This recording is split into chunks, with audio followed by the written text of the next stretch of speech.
Hello? Hello? Bring it down a little bit. Those I'm not hollering. There you go.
Shalom to everybody.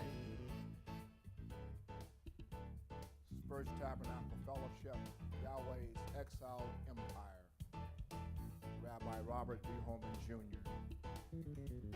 We thank you, Most High, that you have been gracious. You have been kind. You have been benevolent. You have opened our eyes that we might be able to see, our ears to be able to hear. You've given to us wisdom, knowledge, and understanding. You've kept us and sheltered us through this time that we're going through in this exile.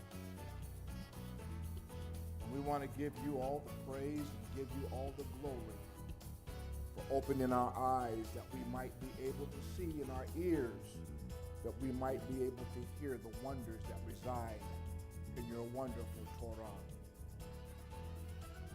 We thank you for life, for health and strength in our bodies, our mind, our soul, and our spirit.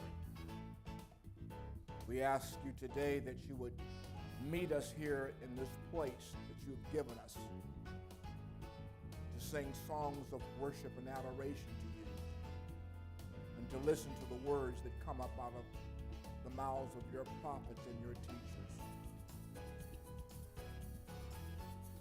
Give us understanding that we might be able to walk in your ways and be pleasing in your sight. Let your Ruach, your set-apart spirit, fill this house. The worship that goes forth and the teaching that goes forth today. We give you praise and we give you thanks in all things. Amen.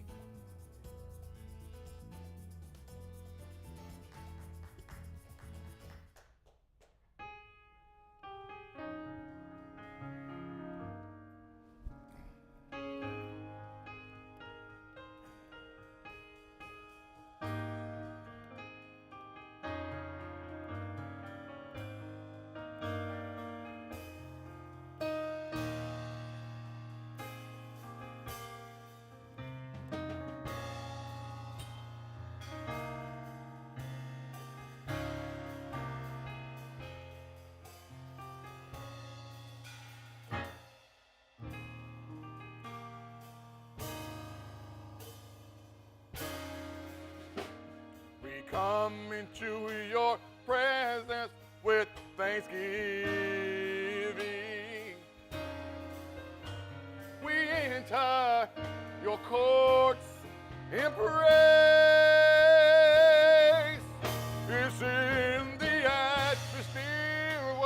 worship and the presence of your name. We sing Yahweh, Yahweh.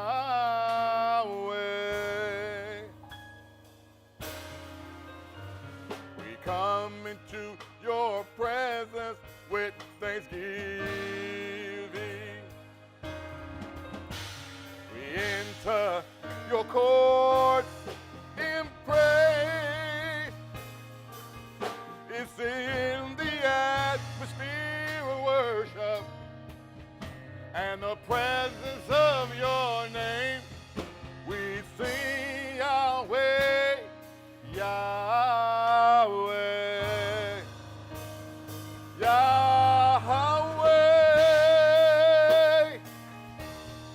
There is love in your name, Yahweh. There is peace in your name, Yahweh. Everything that you are, it's in your name.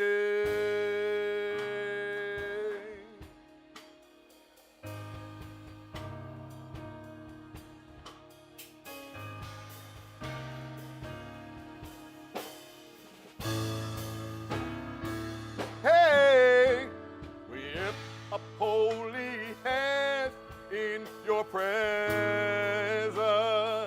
Yeah, we bow before your throne in praise. It's in the atmosphere of worship and the presence of your name. We sing Yahweh, Yahweh, Yahweh. There is joy in your name, Yahweh. There is victory in your name, Yahweh. Everything that you are, hey. Everything that you are, hey, yeah. Everything that you are, hey. It's in your name.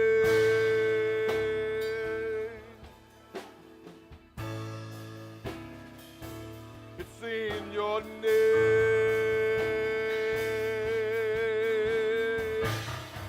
Hey, it's in your name.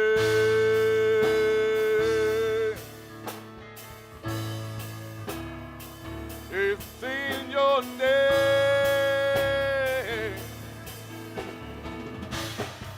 Hey, it's in your name. Yahweh, Yahweh is in your name. Yahweh, Yahweh is in your name. Hey, it's in your name.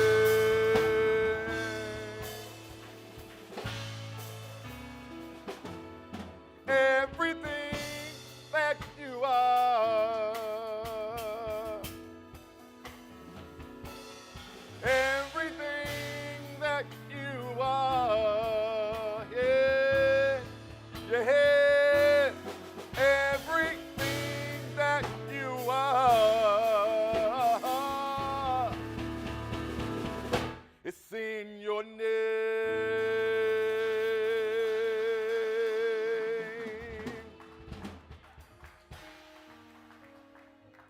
You are truly amazing, full of wonder and surprise. You're the life that breathes through me. With you I shall abide.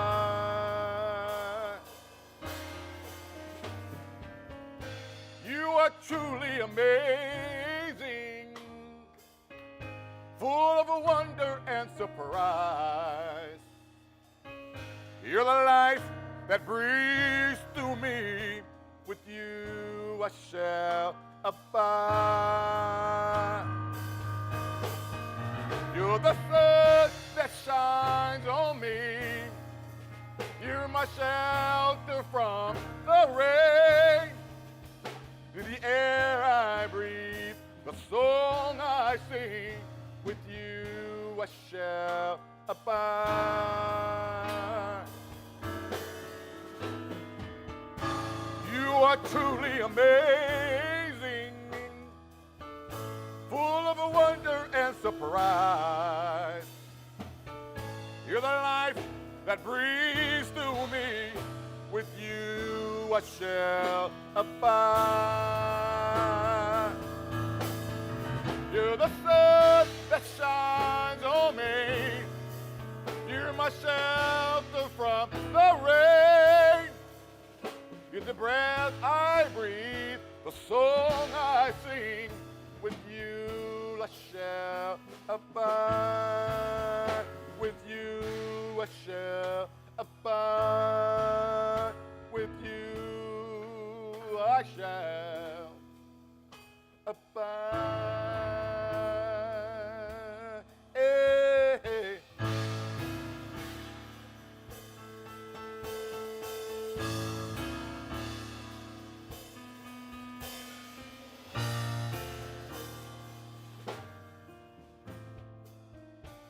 You are truly amazing, full of wonder and surprise. You're the life that breathes through me. With you I shall abide. Come on. You're the sun that shines on me. You're my shelter through the rain. You're the breath I breathe, the song I sing. With you I shall abide. You're the sun that shines on me. You're my shelter from the rain. You're the air I breathe, the song I sing. With you I shall abide. Breathe on me. Breathe on me. I bow before you. I worship and adore you. Breathe on me. Breathe on me. Breathe on me. Yeah. Bow before you. I worship and adore you. Breathe on me.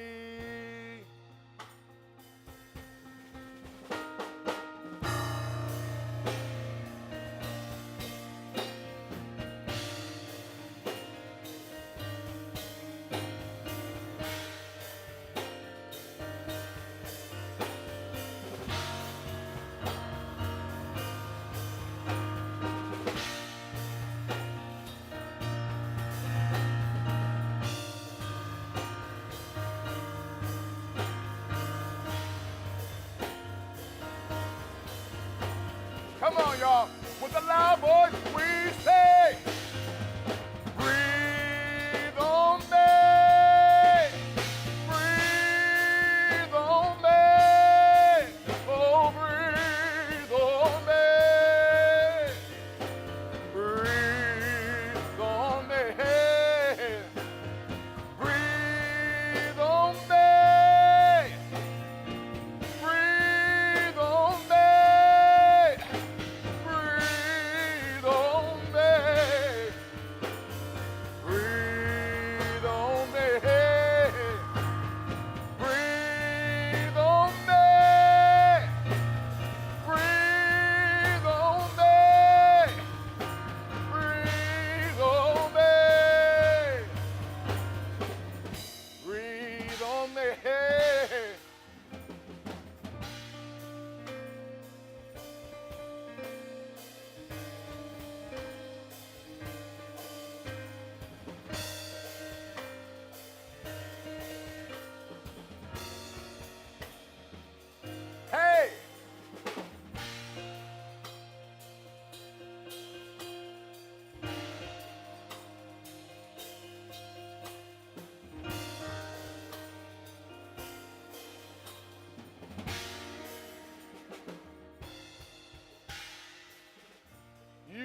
truly amazing, full of wonder and surprise. You're the life that breathes through me. With you I shall abide.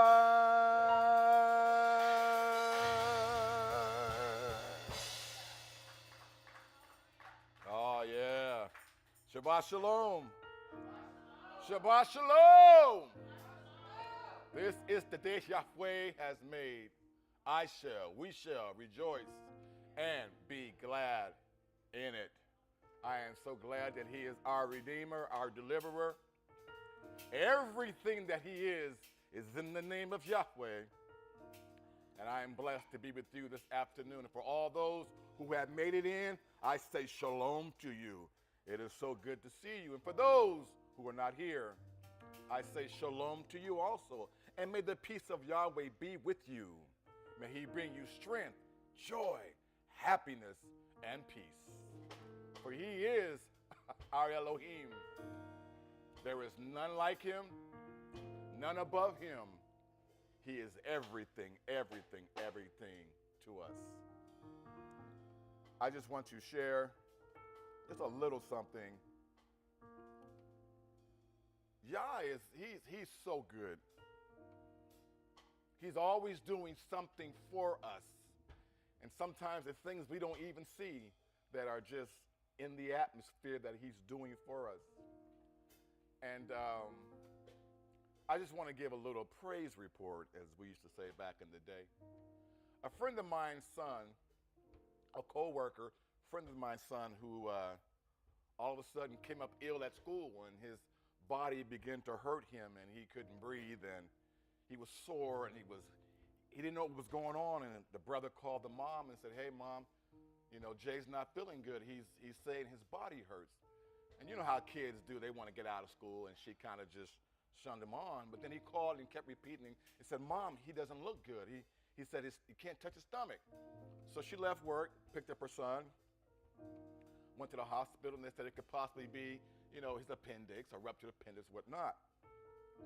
Well, the CT scan showed none of that, and they couldn't understand what was going on in his body. They said, "We can't tell you. We don't know. It's some type of infection or some type of virus." But he was unable to eat, and he was just wretched with pain. And so I began to talk to her. I said, "You know what, Nellie? I'm going to pray." And she says, "Kevin, I really appreciate it." She said, "I don't know what's going on with my son." I said, "I am going to pray." And I got off the phone with her, and I began to pray in the name of Yahweh. I said, "They may not know your name. They got a heart for you. They may not know your name, but they have a heart for you." And I'm saying right now, Father, please go into this home. Go into this child's body. And whatever it is, you know what it is. Call it out. Call it out. Rid it out of his body. And then she called me, or actually the next day I talked to her. And I said, "How's Jay's doing?" She said, "He's doing so wonderful. He's doing so good." And I said, because she doesn't know his name, I said, "Isn't our Heavenly Father good?" And she goes, "He is so good." But here's the cute part. His older brother is like 11 years old, and he says, "Mom," he said, "I've started a thread with my friends at school." So his friends at school started a thread, and they were all praying for this young little boy. These are kids. They started their own little thread, and they were praying for little Jay, for the healing of little Jay. Let me tell you something. Let me tell you something. Yah is good. I don't care on what level you are, what he sees is your heart. He recognizes the sincerity of your heart. And he says, "They may not call like Yahweh, but I hear them, and I see their heart, and they need me to come to the rescue." And so Jay is doing really good, and I wanted to let you guys know that, you know, that sometimes a praise report is welcomed. Just to know that how gracious Yah is, and how in the land of the living, he is still doing things. He's still performing miracles, and he's still doing his thing, and I love him for that. So I just wanted to share.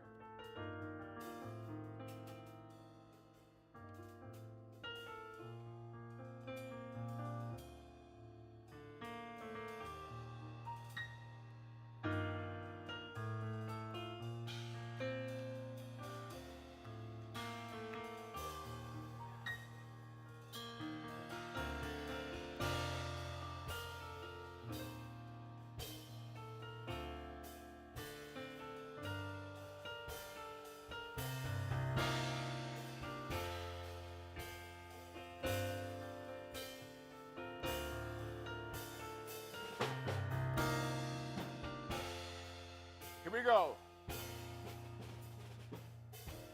Elohim, we give you praise. Elohim, we give you praise. With our hands lifted up, with our voice we sing, Elohim, we give you praise. Elohim, yeah, we give you praise. Elohim, we give you praise. Elohim, we give you praise. With our hands lifted up, with our voices we sing, Elohim, I give you praise. Elohim, come on. I give you praise. Elohim, we give you praise. Elohim, I give you praise. From the rising of the sun to the going down of the same, Elohim, we give you praise. Yes, Elohim, we give you praise. And we say, whoa, whoa, whoa, whoa. Let your spirit fill my temple here. Whoa, you are worthy to be praised. Whoa, let our voices sound with triumph here. Whoa, that you are worthy to be praised. Whoa, let your spirit fill my temple here. Whoa, you are worthy to be praised. Whoa, let our voices sound with triumph.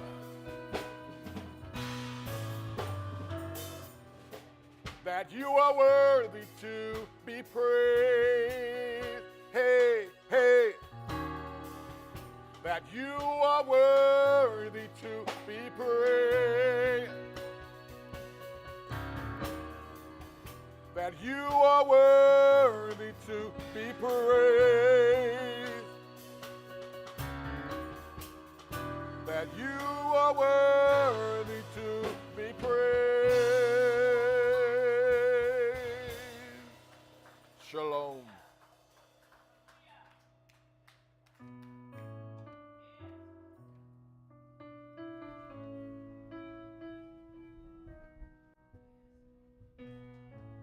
Shabbat shalom to everybody.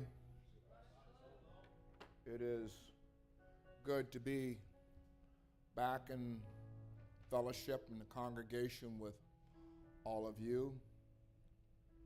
I had a wonderful last weekend with our Palm Springs congregation of people, and it was a good time and a good meeting.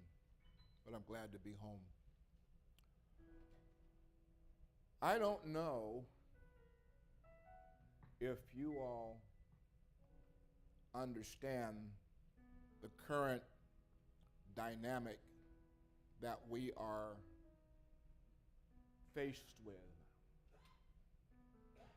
I don't know if you understand the seriousness of the direction that the nations are going in respect to people of color. I don't know if you understand the dynamic of the seriousness of where we are. But I have to bring it to your attention because moving forward, your life depends on your relationship with the Most High El as to how you and I are going to maneuver in the current climate.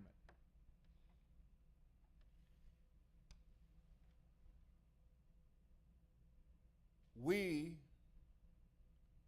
have come to a point in scriptural texts that speaks to the end of days. We are inside the end of days. They began in 1985, and from 1985 to this very day, there has been an escalation of events that our people, Hebrews in exile, that don't even know they're Hebrews, melanated people who do not recognize the current trend that's taking place and the effect that it's having on their lives,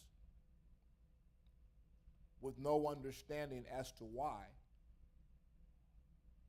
and no desire to understand.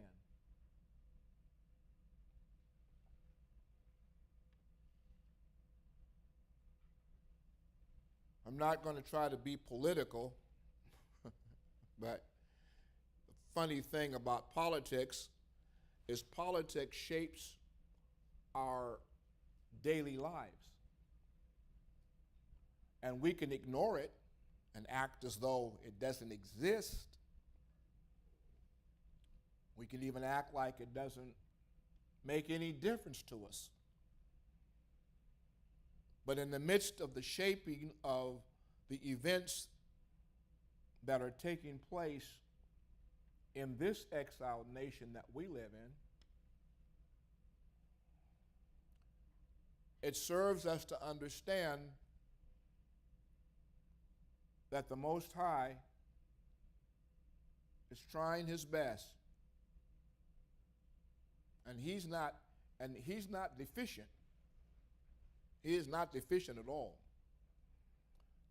He's trying to wake up his people so that they will cry out and turn back to him and his ways.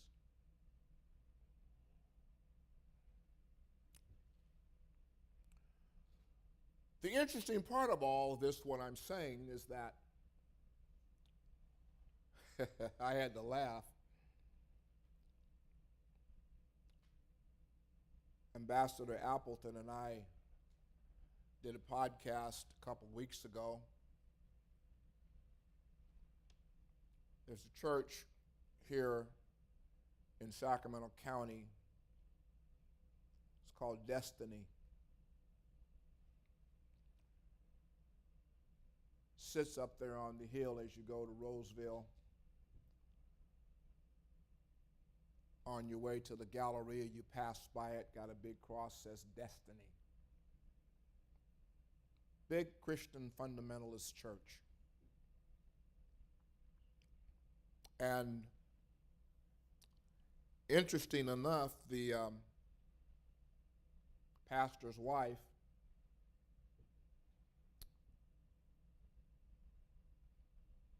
had the pulpit and the mic, and she began to talk about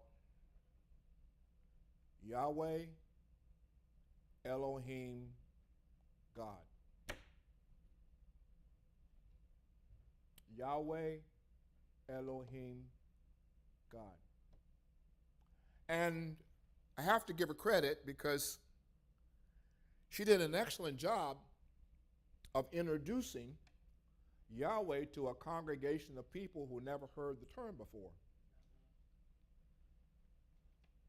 Of course, her conclusion was to interject JC into the conversation, but that's okay.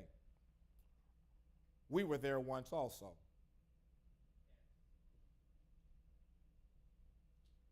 But as I'm thinking about the things that are taking place within the political arena that is addressing this idea of wokeness and the idea that is associated with the melanated man and the thought process of the political arena that is passing legislations that are very demeaning to the melanated man. And in the state of Mississippi, they have passed legislation introducing and reintroducing Jim Crow law. And I'm thinking about all these things. And I'm saying, Most High, you're only trying to get the attention of your people. But as I listen to this lady of European persuasion speak about Yahweh, Elohim, God, and give an excellent dissertation, I said to myself,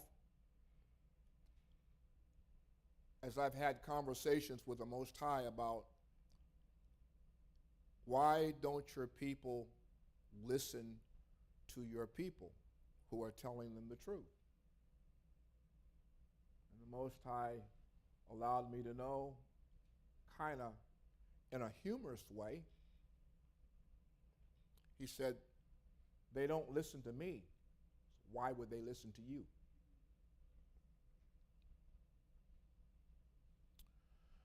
And then as I listened to this European lady explaining Yahweh, Elohim, God, I said, oh,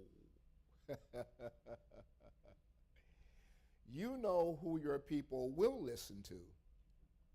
So you're putting this message into their mouth to speak it out so that it will filter into the hearts and minds of your people, because your people only listen to the people that are not them.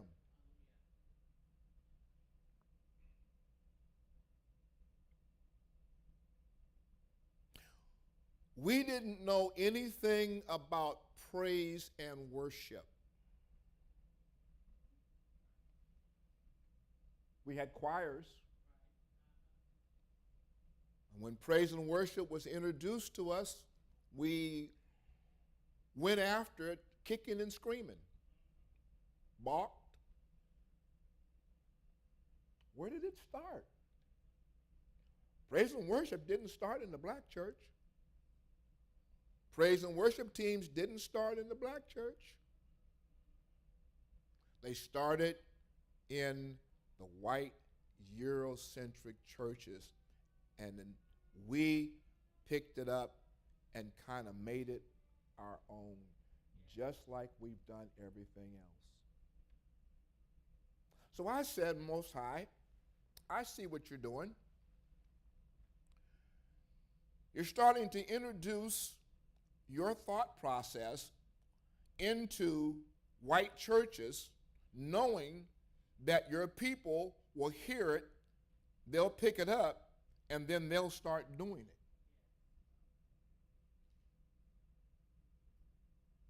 I had to laugh.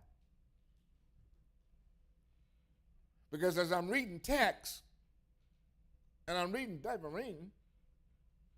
Devarim says that we're supposed to be the head and not the tail.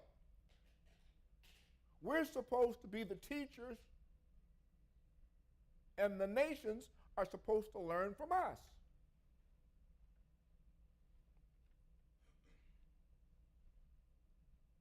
Now, I read this morning in the news two things. The fundamental Christian churches want to take up a position from our Torah.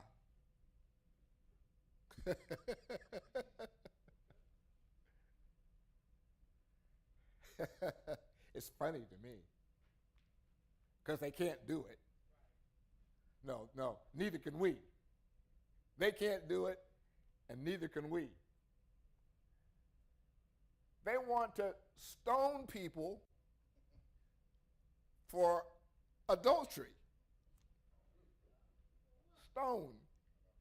I said, now that's our Torah, but we can't do it in this exile, and neither can they.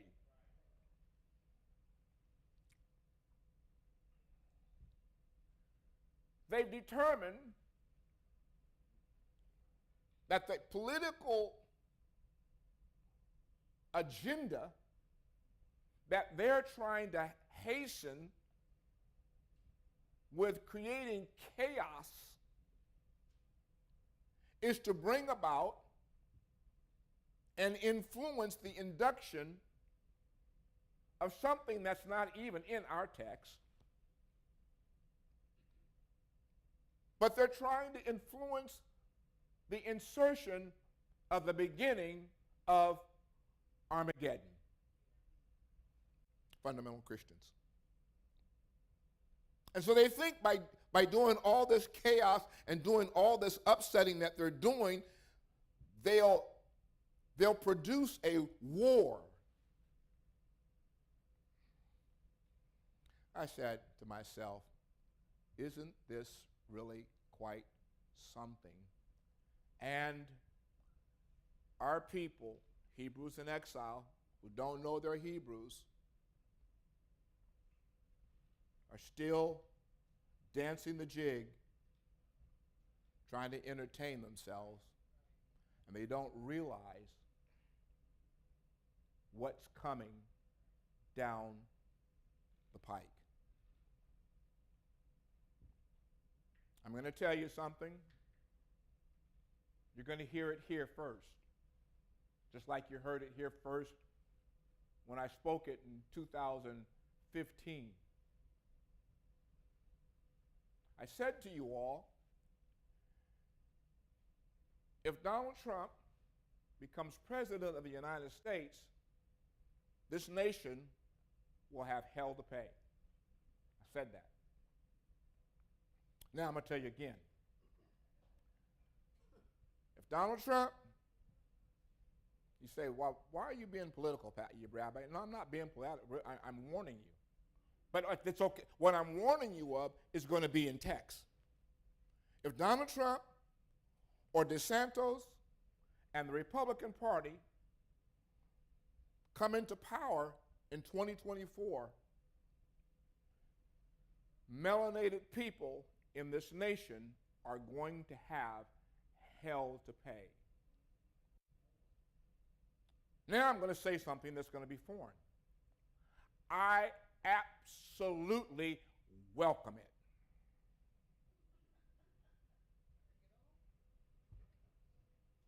I absolutely welcome it. You need to have hell to pay. Why? It fits within the context of our history. For when Hebrew Israel in exile, who doesn't know she's Hebrew, finds herself between a rock and a hard space with no room to wiggle, with no wiggle room to get out. And things become harder than they are, and they are going to get harder.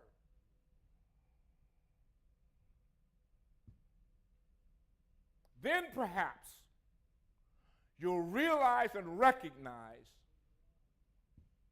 that nothing in life comes about by circumstance. And if you open your mouth and say everything is orchestrated by the hand of the Most High El, and the Most High El gave the nations the right to persecute his people because they failed to walk in his ways, he gave them that right.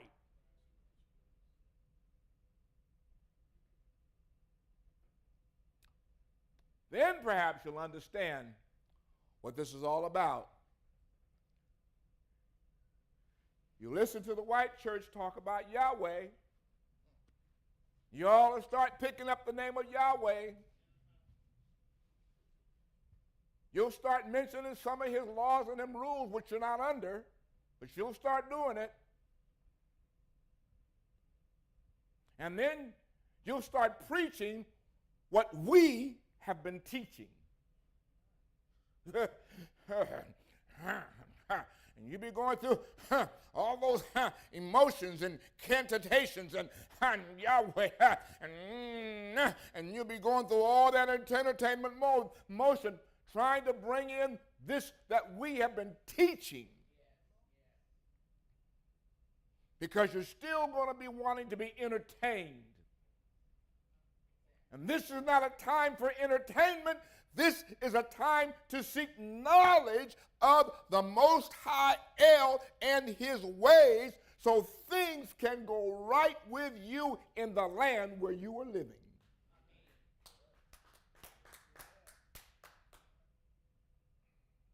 Oh, I'm going to tell you again. It's going to get worse. If you think what's been going on is bad, if you think the history of our ancestors being hung, barbecued, treated badly is bad, if you think that a melanated man cannot walk peacefully on the streets of this nation, if you think that's bad, let me tell you, worse is coming. And the worst that's coming is going to affect the melanated people of the nations. You heard it first, right here at First Tabernacle Fellowship. Hebrews in exile, Yahweh's exiled empire, out of the mouth of Rabbi Robert B. Holman Jr. You can post that.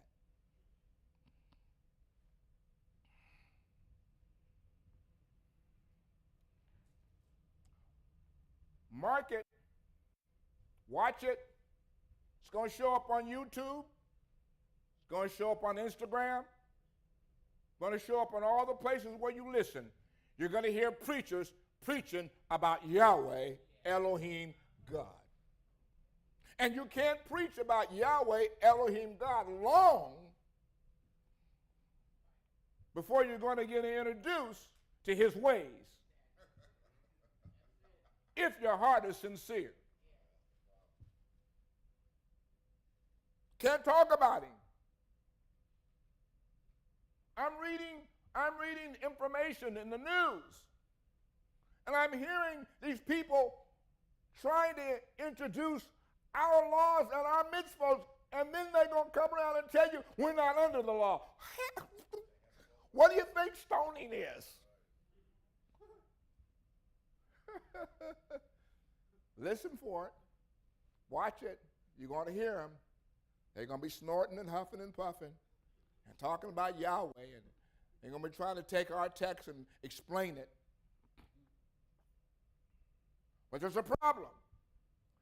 You can't explain our text without understanding the mitzvot.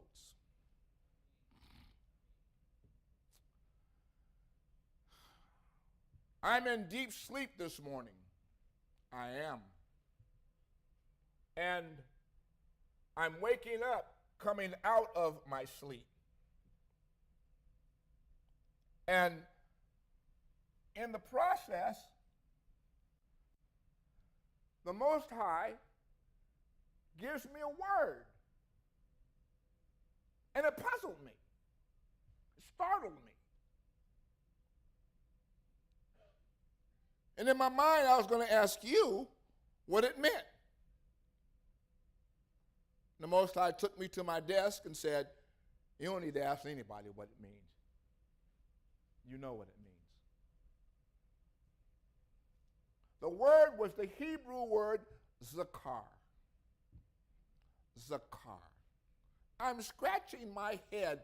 What does zakar mean? Zakar. It just wasn't resonating, but it kept playing over and over and over. Zakar. Zakar. Zakar. And I'm praying, Father, what is it? What? And then he says to me, remember.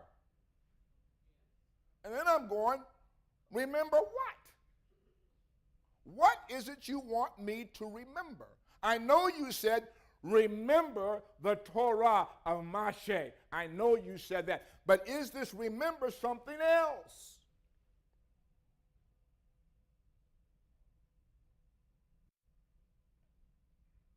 He says, no. I want you to remember the Torah of Moshe. Well, here's some good news. I finished writing the book, Hebrews, Torah for Hebrews in Exile. I finished it.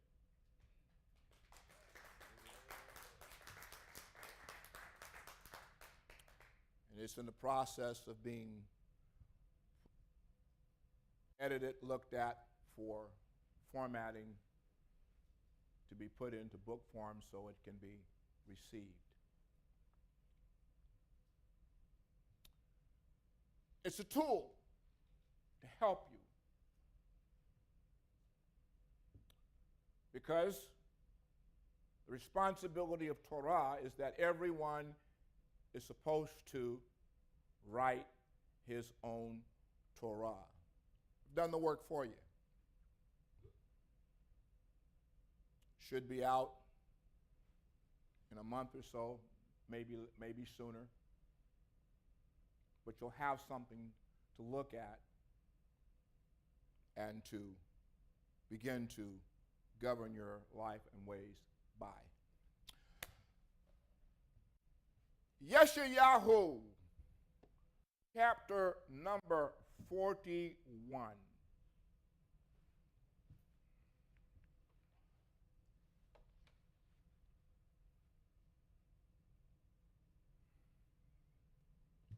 We ended our conversation in Isaiah chapter 40, the last time that I taught. And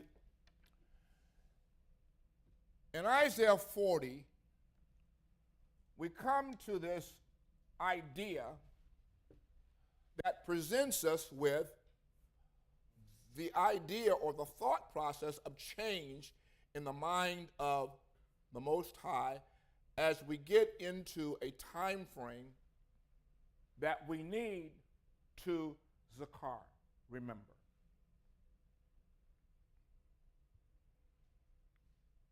Our very capable Ambassador Appleton has been teaching you about our ancestors, the work of our ancestors, and show you how dynamic they are. And that's wonderful. But if we forget the goal and the reason that we have turned from an idolatrous Christian religion to being pure Hebrews, and the end result of being a pure Hebrew, if we forget that, then we're going to be out of touch with the reason for our existence at this time.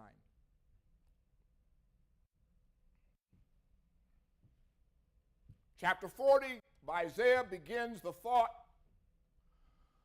"Comfort and keep comforting my people, says El. Jerusalem, take heart, proclaim to her that she has completed her time of service, that her guilt has been paid off, that she has received at the hand of Yahweh double for her sins." This particular chapter here begins the dissertation that begins to help us to understand the redemptive period, the state of our redemption period, and where we're going. Did I pass 41? Yeah, I did. And what we're doing and where we're going. We need to remember that the goal is to make the day of redemption. That's the goal.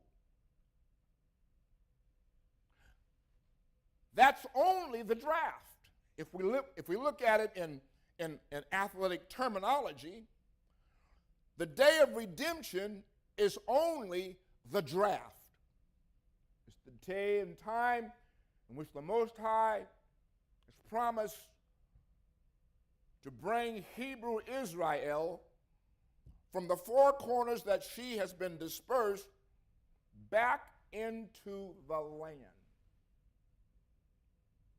It will be a time when he has said, "You have suffered enough at the hands of the nations that I have dispersed you."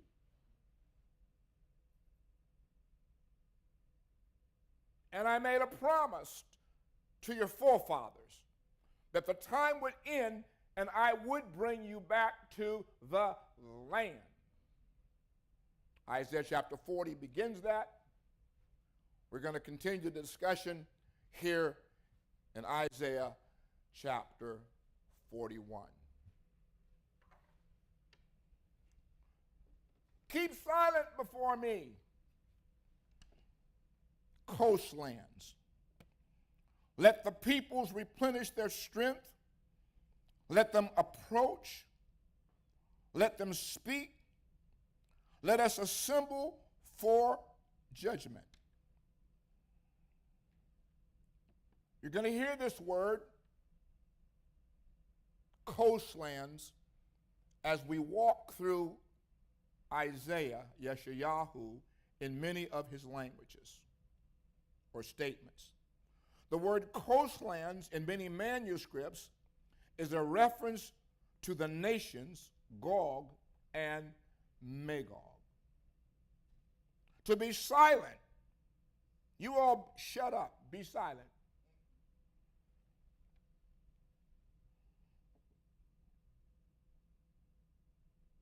And listen to the prophet's words as they come off his words in chapter 40 of Hebrew. Israel to be comforted after a long period of time in this diaspora. Be quiet and listen to the words of the Most High. Shut up. Y'all been clamoring. I'm getting ready to redeem my people. Shut up and listen to what I got to say. And as we listen to this text in its entirety, the mention of strength is directed to the nations who believe that they can muster enough strength to endure the judgment of the Most High El against the nations who have been injurious to his people. So let them assemble for judgment. Y'all been chattering. Y'all been going about your business. Now I need you to be quiet.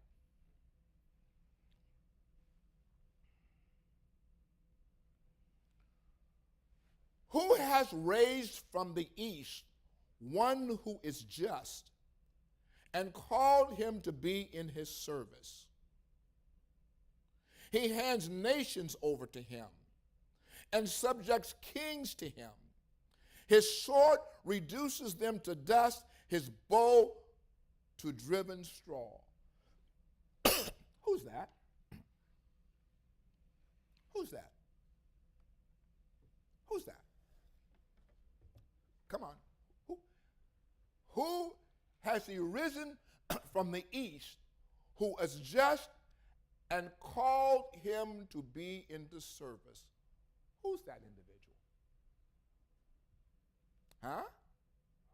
Ah, by golly, Trey, you are a student. Abraham. What is it about Abraham? The verse speaks of our forefather and progenitor of the Hebrew nation, Abraham, who descended from Aram, which is east of Israel. The Most High handed nations over to him, kings to him. The verse takes us back to Bereshit chapter number 14 and beginning at verse 13. Someone who escaped came and told Abraham the Hebrew, told Abraham the Hebrew. Now I want you to know something. Hebrews don't look like Europeans. So Abraham is not white. He's a melanated man. Go tell him who lives by the oaks of Mamre and Emre, brother of Eshcol, the brother of Anar, all of them allies of Aram. When Aram heard that his nephew had been taken captive, he led out his trained men who had been born in his house. 318 of them went in pursuit as far as Dan. During the night, he and his servants divided his forces against them, then attacked and pursued them all the way to Havoth, north of Damascus. He recovered all the goods and brought back his nephew Lot with goods, together with the women and the other people. And after his return from the slaughter, Kedorlaomer and the kings with him, the king of Sodom, went out to meet him in Shiva Valley, also known as the King's Valley. Melchizedek, king of Salem, brought out bread and wine, and he was a Kohanim of El Elyon, the Most High, so he blessed him with these words. I'm going to drop down, what do we read? Blessed be Abraham by El Elyon, maker of heaven and earth. And blessed be El Elyon, who handed your enemies over to you. Abraham gave him a tenth of everything. The king of Sodom said to Abraham, give me the people and keep the goods. My point being is that verse number 2 is talking about Abraham. Let's go on. He pursues them, passing unscathed, hardly touching the path with his feet. Whose work is this? Who has brought it about? Whose work is this? Who has brought it about? Well, hear the question, whose work is this? Who has brought it about? It's the work of the one who says, I know all generations from the beginning of time until the end of time. Yahweh says, I was with the first generation, and I will be with the last generation. This brings our attention to the text where we find the word of Yahweh saying, I am the first and the last. Here the phrase is germane to generations as specified within the text. Let's look at it. Whose work is this? Who has brought it about? Who has called generations from the beginning? I, Yahweh, am the first. As I was with the first generation, so will I be with the last generation. We are included in that last generation, but there are going to be generations that are going to follow after us. Remember, 1,000 years is as a day, and a day is as 1,000 years.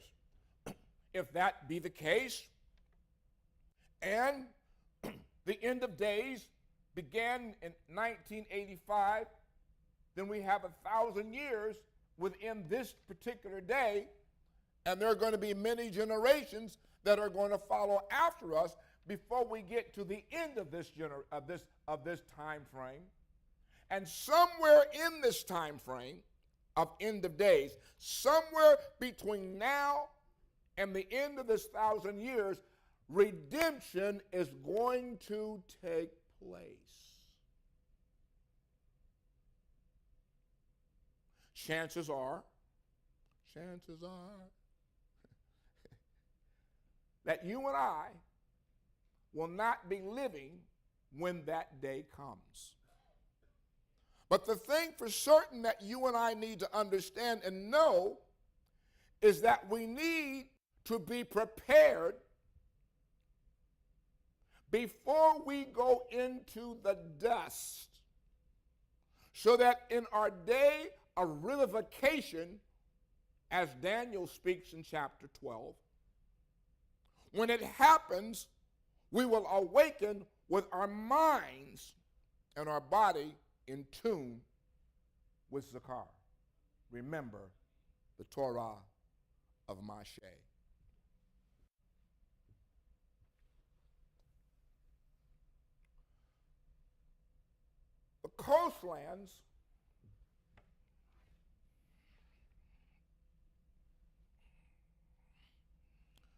The coastlands have seen and became afraid. The ends of the earth have trembled. They have approached. Now they have come. The coastlands, or the nations, Gog, Magog, when they receive the redemption of Hebrew Israel taking place, they will remember the history of Hebrew Israel's relationship with Iye Asher Iye and become fearful. We go back to Abraham and the kings. When Abraham was victorious over the kings, they came to him respectfully and submissively. The prophet tells us it will be the same in the days of redemption. Nations will come respectfully and they will come submissively.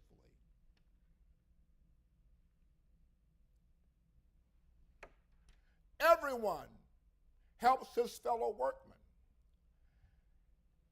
Everyone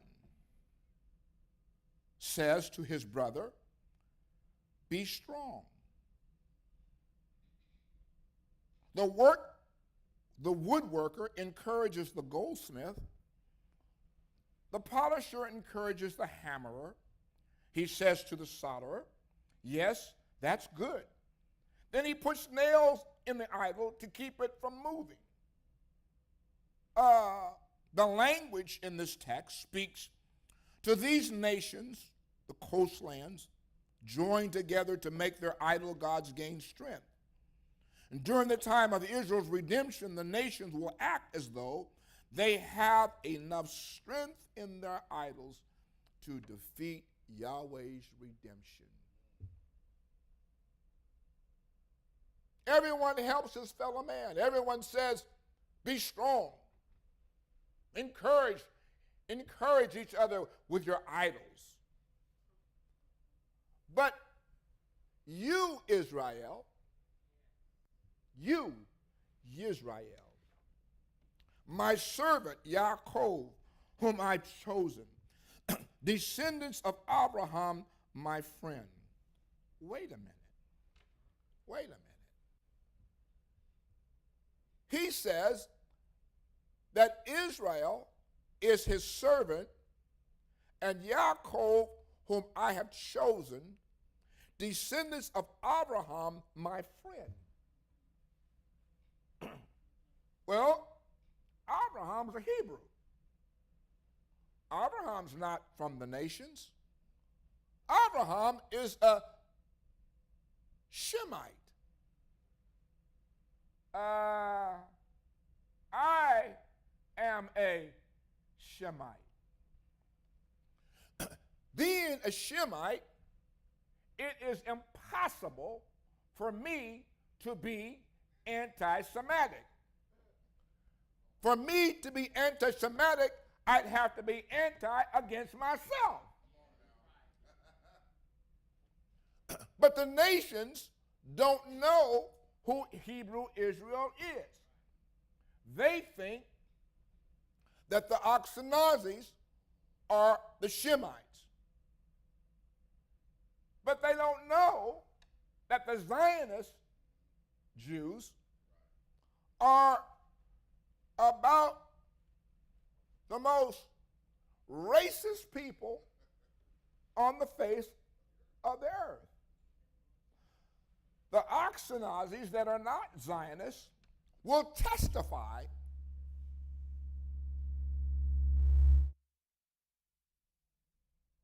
and tell you that they know who the Hebrew people are. And they know that the melanated man, that we are the Father's people. So as we listen to verses 8 through 13, the prophet is going to address Hebrew Israel, assuring us that Yahweh's love is eternal because of our ancestors. Pay attention to how the words are phrased. Yisrael, my servant Yaakov, whom I have chosen, descendants of Abraham, my friend. What Yah is saying to Hebrew Israel is, you are not like the nations. I call you my servant.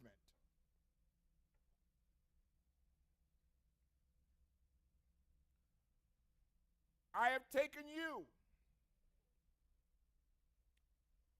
from the ends of the earth, summoned you from its most distant parts, and said to you, you are my servant. I have chosen you and not rejected you. Who's he talking to? He is not talking to the nations. He's talking to Hebrew Israel. He's talking to the melanated man.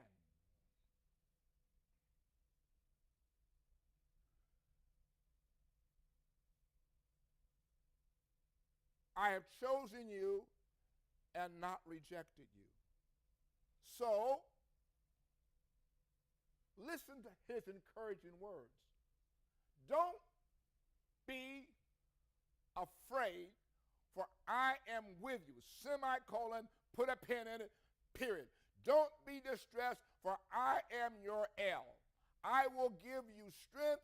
I will give you help. I will support you with my victorious hand. Now, let's pause there for a minute.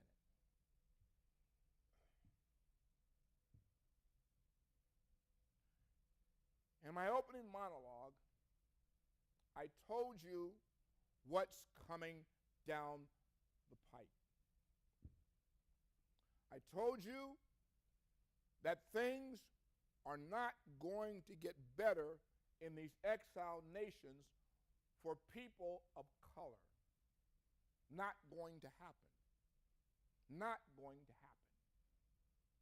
There may be a few of us, because of our wealth and the wealth that you have, that you may not feel the initial stress.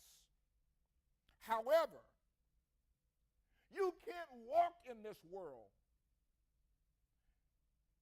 and not have some compassion and feeling for the distress, the pain, the anguish that befalls people that look like you. But the Hebrew Israel, he tells us something, which is a reason why I want you to understand the necessity of knowing what his mitzvot are, knowing what his ways are, so that you won't have to be afraid and know that the Most High is with you. You won't have to be distressed, for I am your El. I will give you strength and I will help you. I will support you with my victorious hand. Let's go back and think about something. In the book of Shemot, Exodus, he told us, what did he do? I brought you out of the land of slavery. I brought you out with a strong hand. My hand brought you out. If you and I are going to survive in the days that are ahead and that are coming, you better get on the right side. You will perish if you don't. Don't tell me you won't, because I know some of you all been praying and you haven't stopped the chaos. You've been praying after the fact, after your son gets shot in the back, after your son succumbs to the pressure of European oppression on the streets of America. You pray after the fact to the one who can't help you.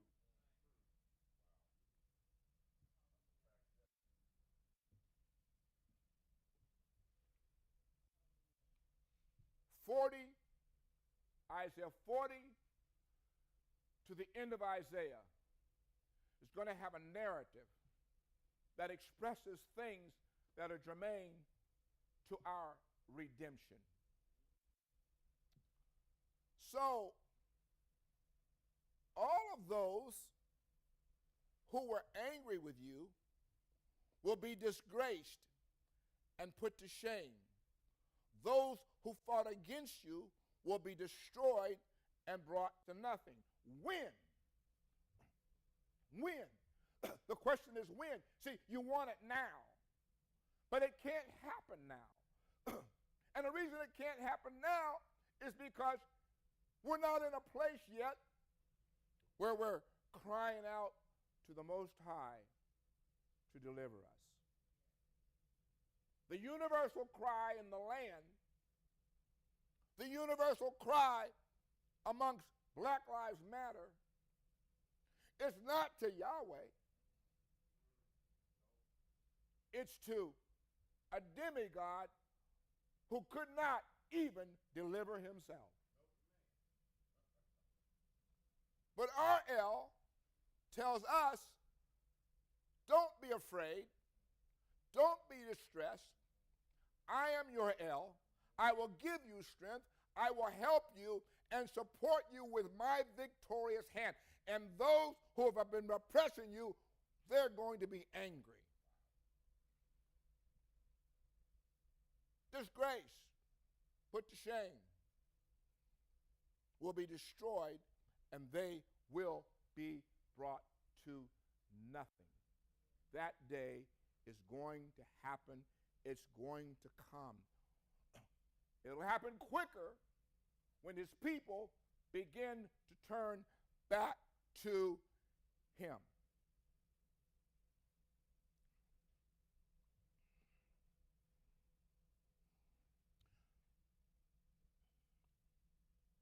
Now, he says to us, the day will come when you will seek them, but you won't find them. Those who contend with you, yes, those who made war with you, will be brought to nothing, nothing at all. That day is going to come. For I, Yahweh, your El, say to you, as I hold your right hand, do what? Have no fear, I will help you. Who said it? Now we got a problem. We got a problem. We got a problem, Houston. Number one, this word in the Hebrew text is not that name. This word in your European Bibles is not that word.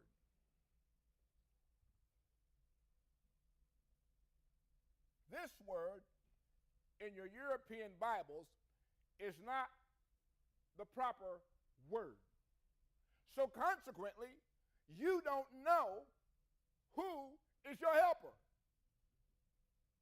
You think that every time you see written in your Bibles the word Lord, you think it's the demigod. Ain't the one. And the Europeans did it to you.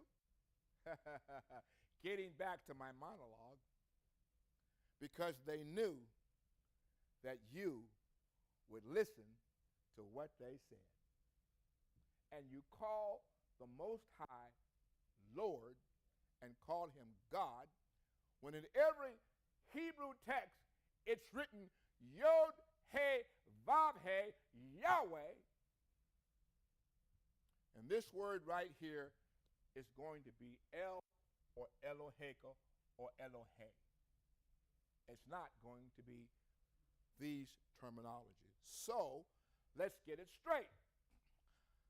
I, Yahweh, your El, say to you, as I hold your right hand, have no fear, I will help you. Moving forward, in this political arena, that's a mess, but that's okay. It's okay. I personally, I want it to really become a mess. I want it to become such a mess and so hard that you finally realize that this one here that's speaking is the only one who can save you and can deliver you.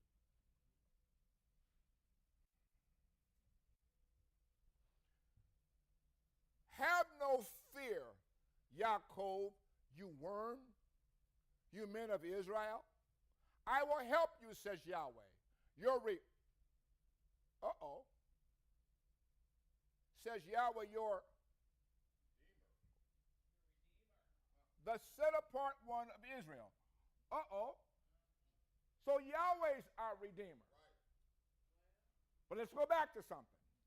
Because this word right here sounds like it's a weak word. You worm. You worm. You worm. Israel, you worm. Woo! Do y'all know what a worm can do? Not really. Do you know that the power of a worm is in his mouth? A worm can gnaw through wood. A worm can eat through hard things. Israel, have no fear, Yaakov, you who have a strong mouth, because I made your mouth strong, because I put my word in your mouth, so that your word can break up fallow ground.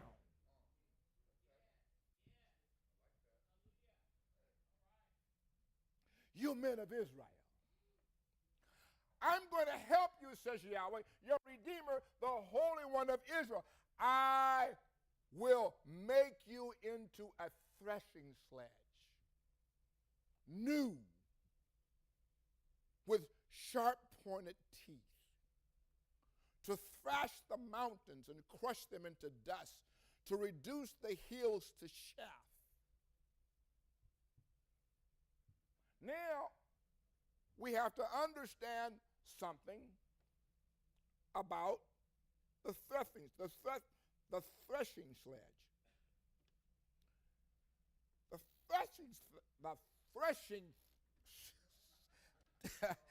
yeah, hard for me to say, huh? The threshing sledge is a tool that's capable of pulverizing mountains. So what the text is saying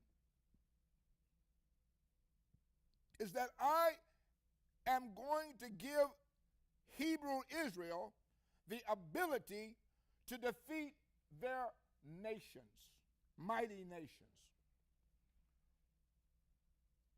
We'll crush them, pulverize them. As you fan them, the wind will carry them off. The whirlwind will scatter them. Then you will rejoice in Yahweh. You will glory in the set-apart one of Israel. He gives us an understanding of how strong Israel is going to be as we approach this day that's called redemption and restoration.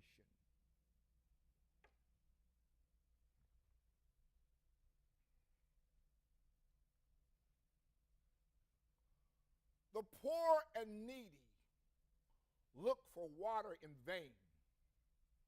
Their tongues are parched with thirst. I, Yahweh, will answer them. I, the El of Israel, will not leave them. Verse number 17. The chapter 40, from chapter 40 to the end of Yeshayahu, the prophet speaks to matters concerning the end of days, which are in Amos, as Amos speaks to us about a famine. Now, he says, the poor and needy look for water in vain. Their tongues are parched for thirst. That means that there is a famine. Let's go to Amos chapter 8.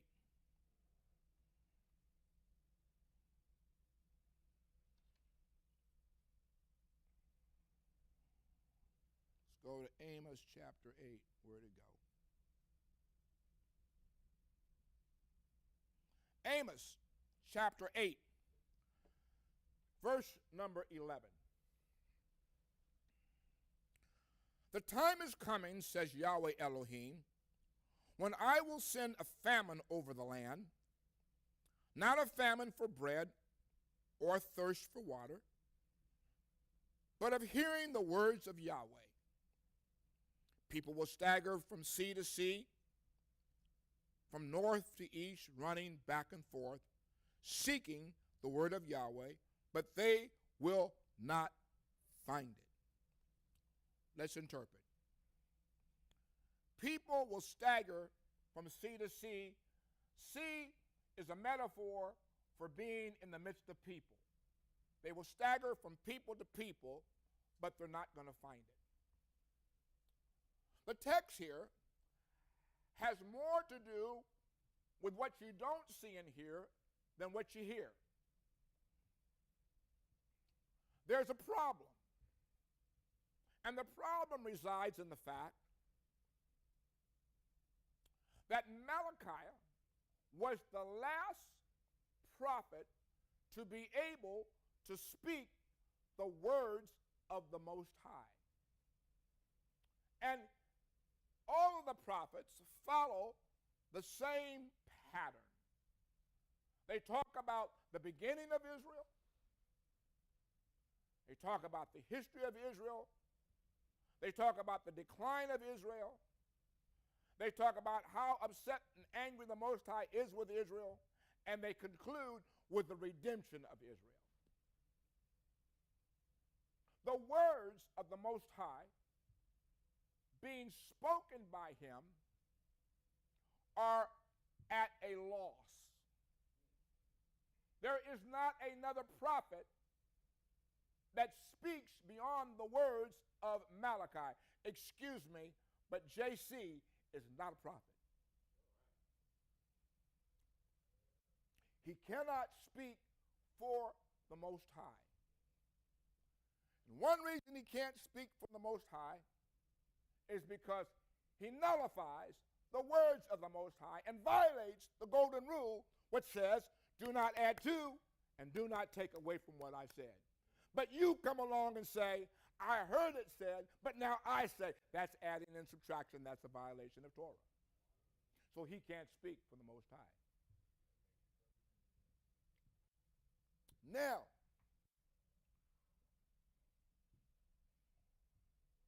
the poor and needy,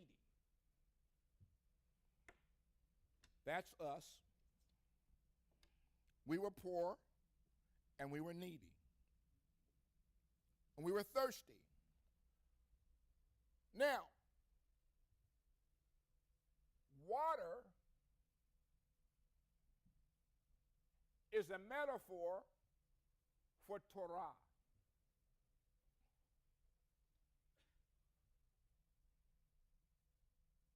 Thirst is indicative of the absence of water or the absence of Torah. So the Most High says, in the absence of this famish, or in this time of the lack of water, I will answer them. I, the Elohim of Israel, will not leave them. What am I going to do?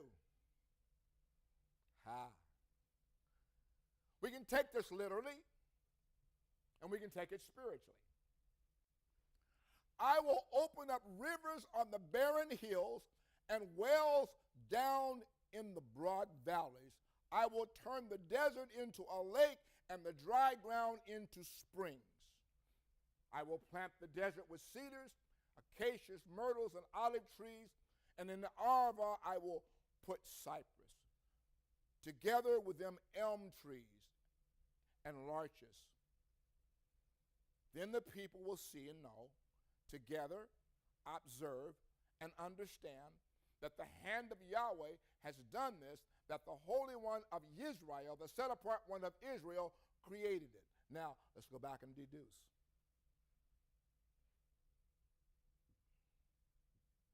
To this very day,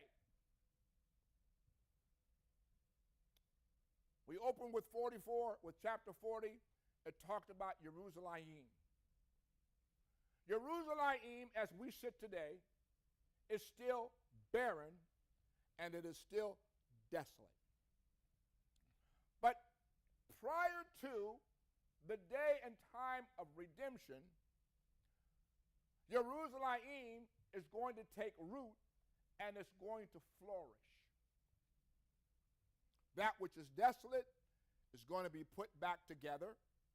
The barren hills, the desert lakes, and all of these things mentioned here are going to be put back in place. However, we are in a time in which that we are in the process of being redeemed. Our redemption is in the process. We're being redeemed. Now, I remember I told you that redemption is quantitative. It's something that's tangible. Okay? So, what are we being redeemed from? We're being redeemed from something that is tangible, that has been associated with us, and that is we have been redeemed from idolatry. Tangible. It's something that's feasible. You can connect to it. We have been redeemed from being barren. Something that's tangible. We have been given something that is important. Water. Water produces life. These words that I'm giving you today, they shall be life to you. What words? Torah. So I'm giving you life. I'm taking those things that are large, seem impossible, and I am restoring them, not only the land, but also you. Now, I want you to gather something in your thought process. While it is that we have flesh and we have blood, we are yet land. We have been made of dirt. We come from dirt. We come from land. The land that we come from and we've been parched. We've been famished. We've been in famine and in, hey, the majority of you all in this house, and those of you that are pure enough to accept Hebrew teaching, have been famished. You've been strained, and you wanted to know truth. You hungered for it. It wasn't there. The Most High has watered you with wisdom, knowledge, and understanding, which is the product of Torah. So he's restored all this. We can look at these words and we can look at them in a metaphorical analogy. Then he says, people will see and know, together observe and understand that the hand of Yahweh has done this. The set apart one of Israel created it. So, we get down here to verse 21.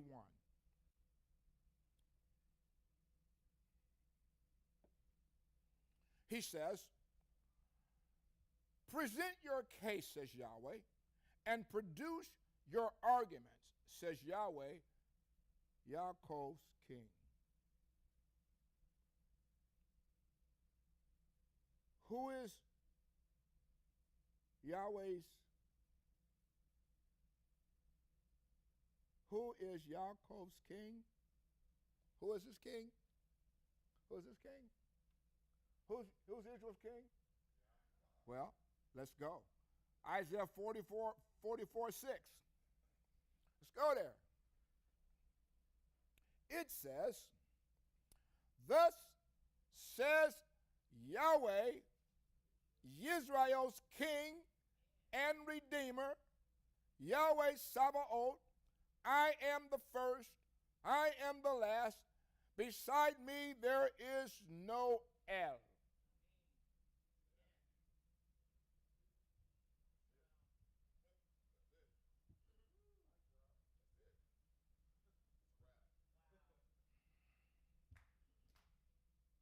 Now, we already asked the question in chapter 40, to whom do you compare me? I created everything. You're going to compare me to what I created? Well, who's like me? Let him speak out. Let him show me clearly what has been happening since I set the eternal people. Since I set up the eternal people. Who are the eternal people? They're not you Europeans. The eternal people are not Europeans. Now, don't get it twisted. I'm not purple and gold, and I'm not hating on you. I just need you to know you're not us. The eternal people happen to be Hebrew Israel. We're not Jews. And right now in this exile, we're not sure what tribe we belong to. We might belong to the tribe of Judah. Might belong to Reuben. Might belong to Levi. Might belong to Nathan. Don't know. This one thing for certain, when we get in the land, we'll know. So I want to present an argument to you, he says. Why don't you bring out those idols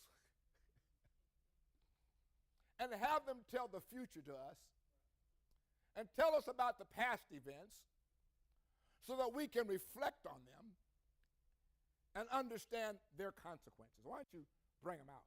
You know, those idols that can't talk, don't have a mouth, that you put a nail in so they can stand up.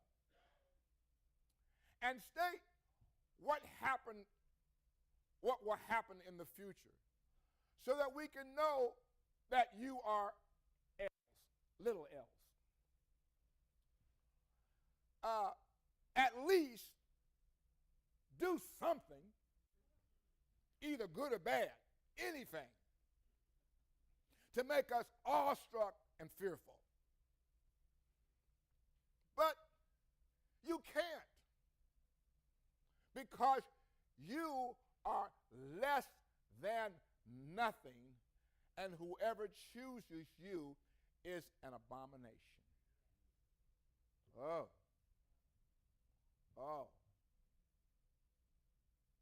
So now, if you have established a demigod, which is an idol,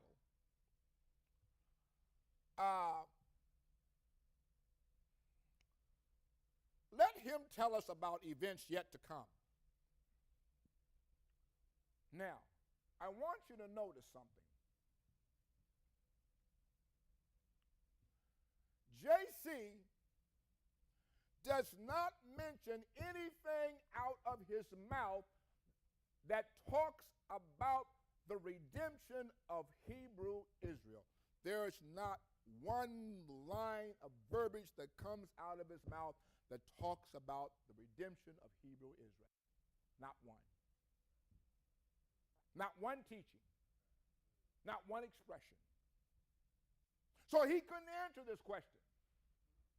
So by text, the Most High places him in the context of the text here. Bring out your idol. Have him foretell the future. But he can't. I roused someone from the north, and he has come forth from the rising sun.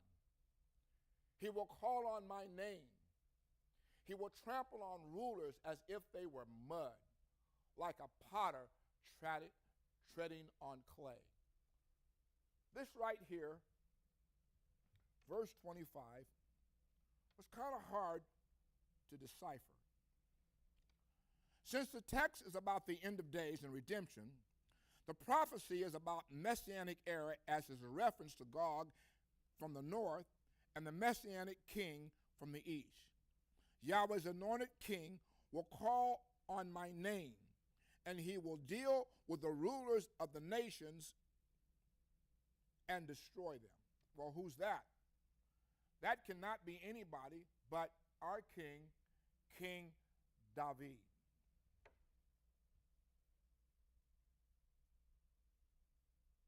Who said this at the start? So we could know, or foretold it, so we could say he's right. In fact, no one said it. No one foretold it. The fact is, nobody hears what you say. Who's he talking about? Who amongst you all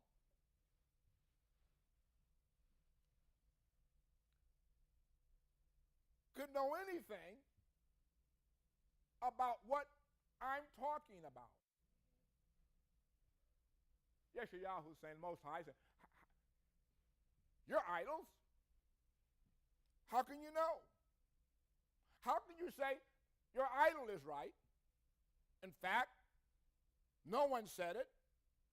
No one foretold it. And the fact is, nobody hears what you say. first to declare it in Zion, to send Jerusalem a messenger of good news. Who's the I am? Remember, we're talking about the messianic redemption of Hebrew Israel.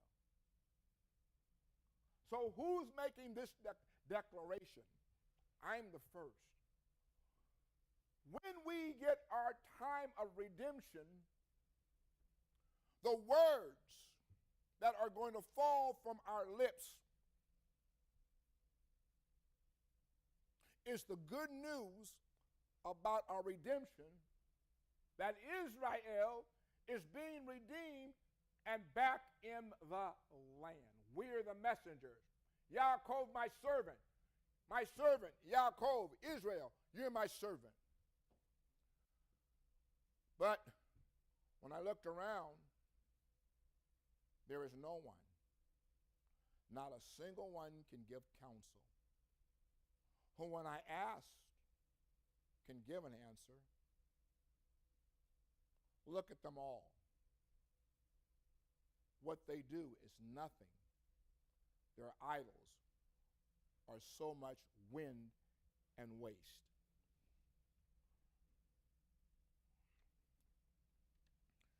These conclusive verses in this chapter mark those whose allegiance is to idolatry. They could not give an answer to the events that will be taking place during the time of redemption. Verse 29 concludes that these nations and our peoples are, in the eyes of the Most High, absolutely nothing. Say it again. Absolutely nothing. The words of Isaiah, Yeshayahu, chapter number 41. So, how do we come to conclusion of this particular understanding from Isaiah chapter number 40 through 41? The days ahead are going to be catastrophic. Remember, in Daniel chapter 12, Daniel speaks of a time that's devastating, that's never been mentioned again or never happened again. We haven't reached it yet, but we're on the precipice of getting there. And the words are not to the nations. The words are to Hebrew Israel. You might say, Rabbi, why do you keep mentioning Hebrew? Is it because I have to make a distinction between who Israel is and who Israel is not? I just read to you in Bereshit that our father Abraham was called a Hebrew. So we are Hebrew. How do you know you're Hebrew? That question has always been asked of us. Well, I read Yeshayahu chapter 28, verse 15 to 64. And I looked and searched in history to find a people that measured up to what was being said. And the question that's being asked today, how come they hate us? How come they don't like us? How come they hate us? Because the Most High said they would. You can't legislate it. You can march in the street till you wear your shoes out. Not going to change nothing.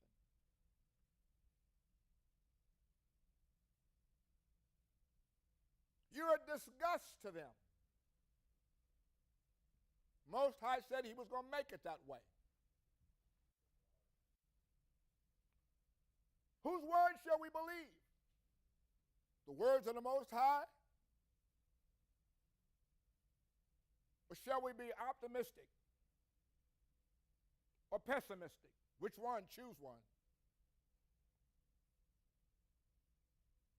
From the vantage point at which that I sit within the frameworks of Torah, I'm telling you, Hebrew Israelites, melanated people, black and brown people, your only answer is inside the teachings of Torah and the Most High.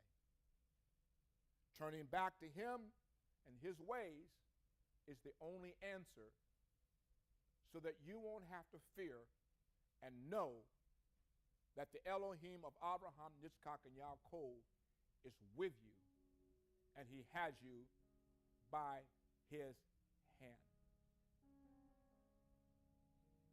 So I say to you, Yirekaka, Yahweh v'yishmereka, Ya'er Yahweh panai v'leka, Bekanuka Yasa Yahweh panai v'leka, Vayasham l'ka shalom. May Yahweh bless you and keep you. May Yahweh make His face to shine on you and show you favor. May Yahweh lift up His face toward you and give you peace. Shalom.